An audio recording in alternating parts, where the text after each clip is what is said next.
mendengarkan suaraku sabda Tuhan, aku mengenal mereka dan mereka mengikuti aku. Haleluya, haleluya, haleluya. Tuhan bersamamu. Inilah Injil suci menurut Lukas. Pada waktu itu Yesus tiba di Yerusalem dan masuk ke bait Allah. Maka mulailah ia mengusir semua pedagang di situ.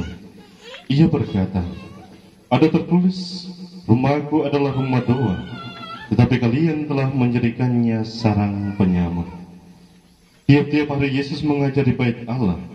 Para imam kepala dan ahli Taurat serta orang-orang terkemuka bangsa Israel berusaha membinasakan Yesus. Tetapi mereka tidak tahu bagaimana harus melakukannya, sebab seluruh rakyat terpikat kepadanya dan ingin mendengarkan dia. Demikianlah sabda Tuhan. Terpujilah Kristus.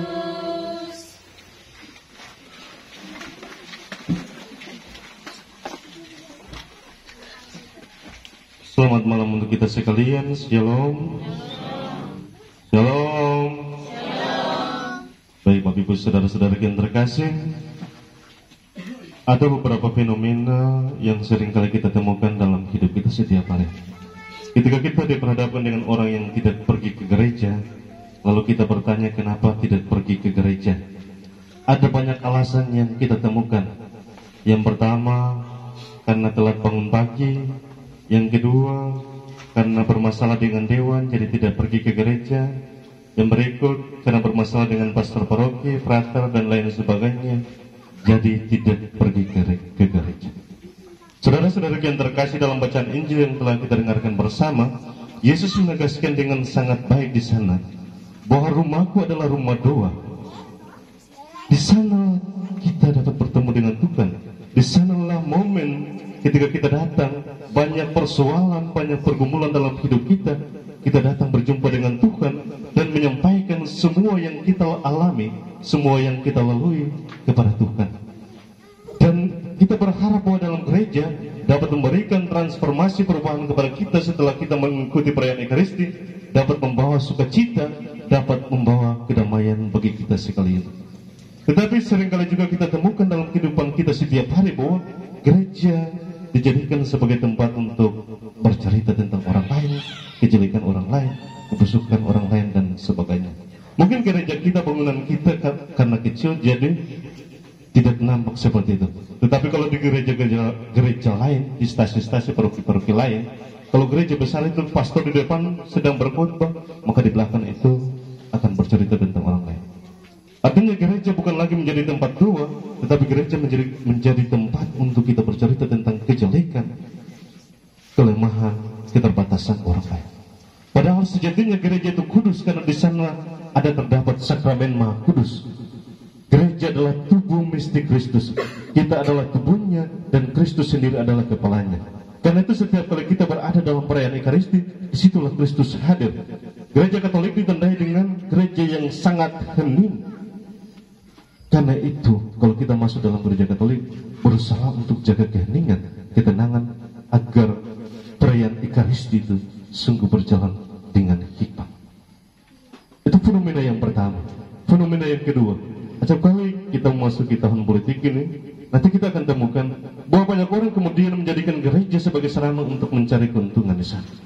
Tak jarang kita temukan itu. Di paroki-paroki lain pun demikian. Menggunakan nama gereja untuk kepentingan pribadi. Saudara-saudara yang terkasih, bacaan Injil hari ini mengajak dan mengingatkan kita sekalian, kalau kita mau memberi, maka memberilah dengan tulus untuk gereja. Karena selebihnya pasti berkat akan mengalir dengan melimpah atas hidup kita.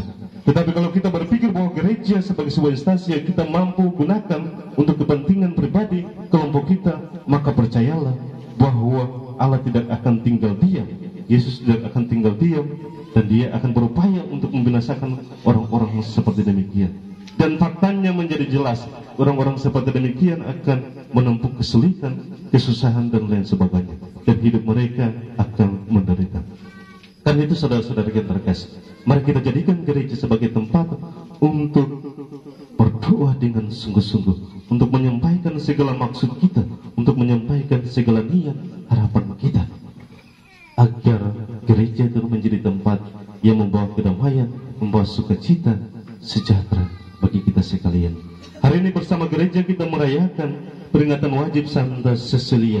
Ada dua hal penting yang perlu kita belajar dari Santa Cecilia. Yang pertama, dia mempertobatkan suaminya untuk menjadi seorang Katolik. Zaman sekarang kalau kita lihat realita, kalau bapak-bapak Katolik kawin dengan mama-mama yang dari sebelah, maka selamat tinggal. Setelah nikah, mama-mama yang aktif saja, dan bapak-bapak tinggal jaga rumah. Itu saya temukan di beberapa tempat, termasuk di tempat ini. Karena itu saudara-saudara yang terkasih, mari kita ibu-ibu atau bapak-bapak yang punya saudara atau punya suami istri yang malas ke gereja, kita berupaya untuk mempertobatkan mereka dengan mengajak mereka untuk terus pergi ke gereja. Kalau mereka tidak pergi ke gereja, bilang saya mau pindah di sebelah, supaya mereka datang ke gereja. Itu yang pertama, kita belajar dari Santa Cecilia. Dan yang kedua, kita belajar dari Santa Cecilia itu perjuangan iman. Kita tahu kehidupan Santa Cecilia pada waktu itu berada dalam masa penjajahan, di mana orang Kristen dicari dan dibunuh waktu itu. Tetapi sebagai seorang wanita, dia tidak pernah menyerah. Dia tetap mempertahankan imannya, walaupun pada akhirnya akan meninggal sebagai seorang martir. Zaman telah berubah, tantangan tentu sangat berbeda. Kita diberikan pelbagai kemudahan di era zaman sekarang, handphone, motor, transportasi dan lain sebagainya, yang dapat memungkinkan kita untuk menjangkau tempat-tempat yang ingin kita jumpai. Karena itu pesan hari ini juga, mari kita berjuang untuk iman kita, terutama hari-hari Minggu itu hukumnya wajib kita datang ke gereja. Kita semua sudah difasilitasi oleh kendaraan dan lain sebagainya. Kalau ada kekurangan, mari kita saling bahu-membahu untuk ada di dalam gereja. Karena kita punya gereja, kita sebagai pusat paroki sebenarnya kita menjadi teladan bagi stasi-stasi yang lain. Rahmat Allah menolong kita sekalian. Amin.